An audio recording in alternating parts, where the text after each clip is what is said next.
What if a wounded fox in a flooded alley sparked a town-wide beacon of courage and care for everyone?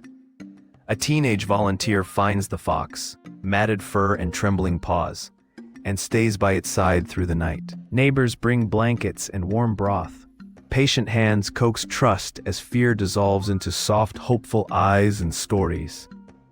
Weeks later, the fox limps along a riverbank and guides a frightened child away from rising water. If this memory moves you, drop a comment and follow to keep stories like this alive together.